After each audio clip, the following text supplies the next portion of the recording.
you're playing NBA DFS and you're looking to make late swaps, here's the easiest way to do it using the NBA late swap tool at Stokastic.com. I'm going to be walking through all of the different steps for how you can optimize your lineups post-lock as players start to get ruled out and different news comes out that changes how the slate looks.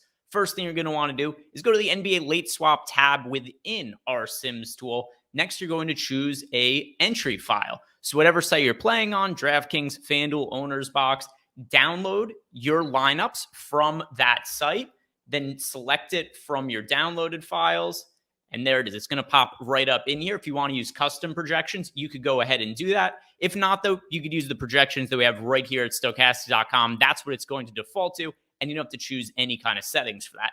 The next thing you do is you click Continue, and then generate lineups to make the next set of the process go.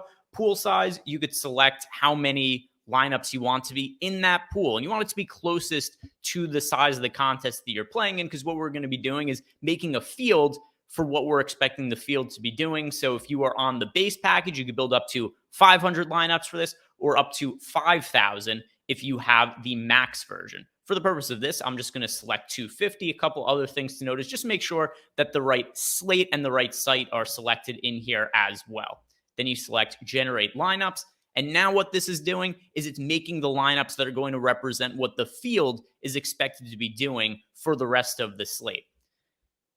And if there's ever a point in time while you're in this process where maybe something happens you don't like, you want to make a change on a player, or maybe another player gets ruled out, or there's an unexpected starting lineup as you're going through the late swap process, you can always click restart and it'll bring you back to the starting screen, and you can begin right at the beginning of the late swapping process.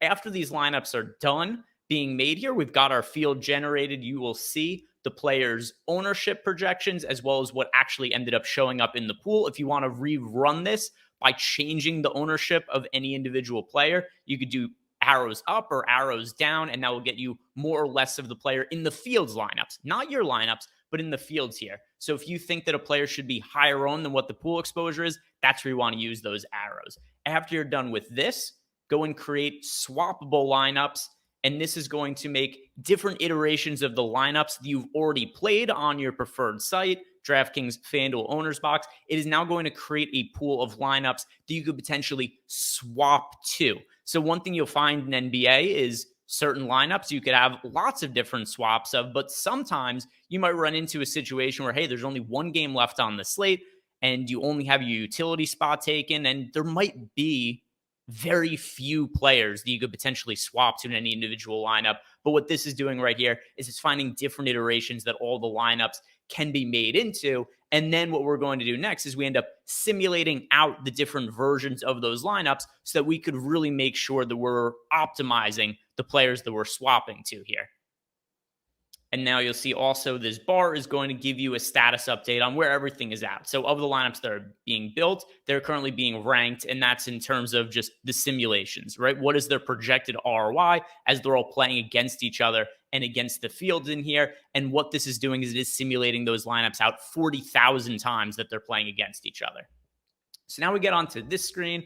We're going to see your original lineups. The players that are locked are the ones that have already started that you can't swap. If you want to hand select lineups, you can click this drop-down menu, and that is going to allow you to see what the different lineup options are. And if you scroll to the right, you could manually select the lineups that you want to play. Here's the easiest way to do it, and the way that I think a lot of us are going to ultimately end up late swapping in this tool is go to the quick favorite and then just favorite top ROI swap lineups. And as soon as you click that button, all of the highest ROI lineups that you could swap to are going to be selected automatically. You click export favorites, and that is going to give you a CSV that you could put right into DraftKings, FanDuel, Owner's Box, wherever you're playing, and it will instantly update all of your lineups to be optimized for all of the latest news